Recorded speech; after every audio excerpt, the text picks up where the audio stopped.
Hello, young friends. It is first grade library time, and for those of you who were not able to be at live library time today, here's the stories we read. I'm going to start with Lola's Rules for Friendship. Last week we read a Lola book called Lola Knows a Lot. This is the sequel. Sequel means what comes after. This is the book that comes after Lola Knows a Lot. Lola's Rules for Friendship, written by Jenna McCarthy. Here we go. I know a lot about being a good friend. I have at least 347 of them, and believe me, it's not by accident. My dad says strangers are just friends you haven't yet met. I look around my new neighborhood, and I have a lot of meeting to do. Charlotte says I'll be lucky if I make one new friend. Are you kidding me? Mom asks. You're so good at making friends, you could write a book about it. Moms have some good ideas if you just listen hard enough. For starters, friends have lots of things in common. I love lizards and licorice, and my favorite color is green. No way! I love lizards and licorice too, but my favorite color is purple. But not for everything in common. That would be boring. Friends also tell each other the truth. You're the 7th nicest person I know. Thanks? This isn't always a good thing. Friends know how to compromise. Let's play unicorns, says Stella. I want to paint, Max says. Maybe we could paint unicorns, I suggest. You might have to get creative. When you're feeling sad, a friend knows just what to do. Sometimes it takes a few tries. Friends offer to help without even being asked. And they never ever tease you about it, unlike some sisters I know. Lola, I don't think that's a hat. It's a flower decoration. You can learn a lot of helpful things from your friends. If I don't like something, I just put ketchup on it. I'm going to try that with mustard. Your mom won't always be happy about this. To be a good friend, you have to be a good listener. Someday I'm going to get a turtle and name her Myrtle, or Marshmallow, or Pistachio, or Fred. It helps if you're patient. Friends are always ready to share. Want half of my peanut butter and pickle sandwich? And they don't mind if you say, no thanks. Friends help each other solve problems. My mom says I can't play until I clean my room, Lily says. What are we waiting for then? I shout. Let's get some shovels and do this. After all, you can fit twice as many ideas in 2 heads. Sometimes friends make mistakes, but they always forgive each other. I think I broke your flower pot. That's okay. My mom can glue anything. Fake friends are easy to spot. If you give me your ice cream, I'll invite you to my birthday party. I think I'd rather have the ice cream. There are some things only a friend knows how to fix. Every once in a while, friends might get in a fight, but they don't stay mad for long. Without friends, life would be really boring. Sometimes even a sister can be a friend. Don't tell Charlotte I said that. But the coolest thing about friends, they are just like flowers, and you can pick as many as you'd like. The end. I love the Lola stories. I hope she makes another one soon. We've got another one. It's about a different little girl named Lola. And her sister's name isn't Charlotte, it's Charlie. Isn't that crazy? Lola and Charlie and Lola and Charlotte. It was an accident that I put these books together today, even though I knew the characters' names. This one is very funny. It's for picky eaters. If you're a picky eater, this one's for you. I will never, not ever, eat a tomato. Here we go. I have this little sister, Lola. She's small and very funny. Sometimes I have to keep an eye on her. Sometimes Mom and Dad ask me to give Lola her dinner. This is difficult because she's a very fussy eater. Lola won't eat carrots, of course. She says carrots are for rabbits. I say, what about peas? Lola says, peas are too small and too green. One day, I played a good trick on her. Lola was sitting at the table waiting for her dinner, and she said, "I do not eat peas or carrots or potatoes, or mushrooms or spaghetti, or eggs or sausages. I do not eat cauliflower or cabbage or baked beans, or bananas or oranges, and I am not fond of apples or rice or cheese or fish sticks. And I absolutely will never, not ever, eat a tomato." My sister hates tomatoes. And I said, "That is lucky because we are not having any of those things. We're not going to eat any peas or carrots or potatoes or mushrooms or spaghetti or eggs or sausages. There will be no cauliflower or cabbage or baked beans or bananas or oranges. We don't have any apples or rice or cheese or fish sticks, and certainly no tomatoes." Lola looked at the table. "Then why are those carrots there, Charlie? I don't ever eat carrots." And I said, "Oh, you think these are carrots? These are not carrots. These are orange twiglets from Jupiter." "They look like carrots to me," said Lola. "But how can they be carrots?" I said. "Carrots don't grow on Jupiter."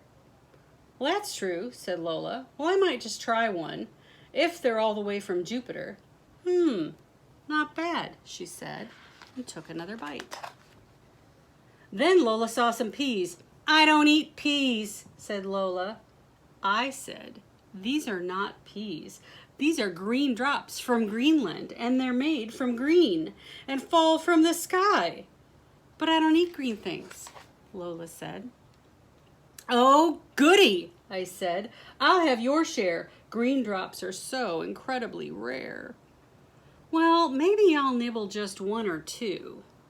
"Oh," said Lola, "quite tasty."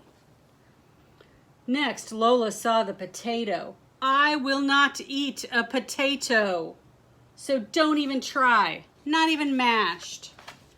"Oh, this isn't mashed potato. People often think that, but no, this is cloud fluff from the pointiest peak of Mount Fuji."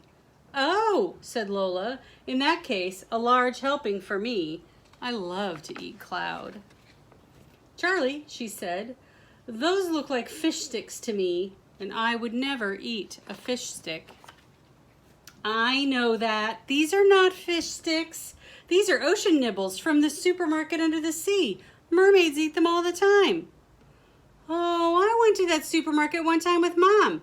Yes, I know the ones. I think I've had them before," Lola said, gobbling. "Are there any more?"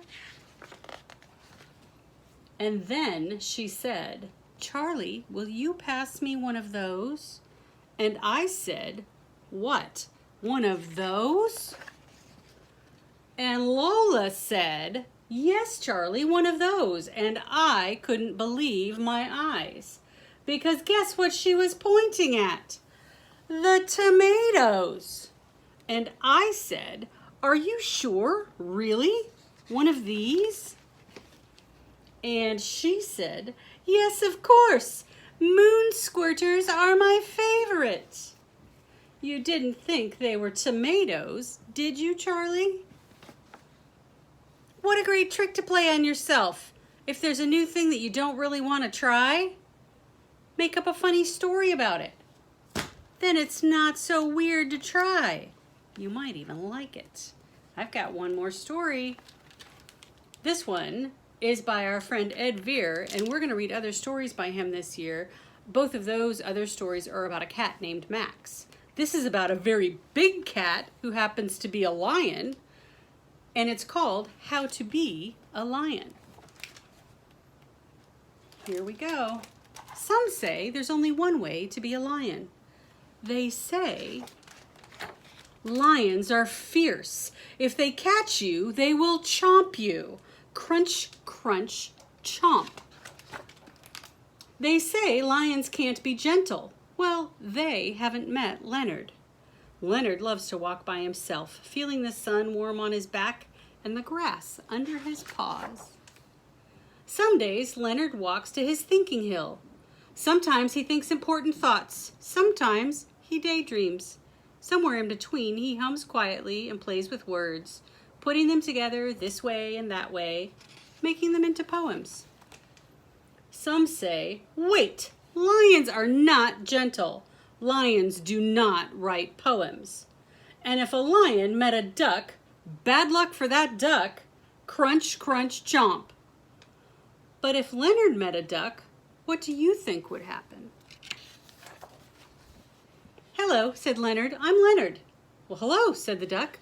I'm Mary Ann. I'm writing a poem, said Leonard, but I'm stuck. Will you help me? You're in luck, said Mary Ann. I am a poetic duck. Together, they played with Leonard's poem until the words came unstuck. Leonard and Mary Ann found they liked each other. Under the sun, in the long grass, they lay together. They played. They went for walks and had long, meandering conversations. A mixture of quacks and quiet roars. Meandering's a big new word. Meandering means this, kind of wandering without any destination in sight. So if you were having a meandering conversation, you're probably talking about lots of different things. At night, they watched for shooting stars and made wishes if they saw them. Do you think the universe has edges? Quacked Mary Ann. If it doesn't, said Leonard, will we fall out? Together, they're happy. They wish for nothing more than this. Some say that a lion should have chomped a duck by now. One day, a pack of fierce lions came prowling around. What's going on here? They growled. Why hasn't this duck been chomped? Well, this duck is Mary Ann, said Leonard. She's my friend, and nobody will chomp her. The fierce lions came closer. We heard you're gentle. We heard you make up poems. But not chomping a duck? You've gone too far. The fierce lions growled and roared. There's only one way to be a lion. Leonard, you must be fierce. Look how sad he is. He doesn't want to be fierce. Must I be fierce? Said Leonard. Must I change? They're wrong, quacked Mary Ann, and we will show them why. Leonard and Mary Ann went to their thinking hill. They thought hard. After a while, Leonard hummed a serious hum. An idea started to form. Mary Ann quacked a serious quack. The idea grew. They put their words together like this, like that, building them into a poem that made sense of what they thought. Finally, they were ready.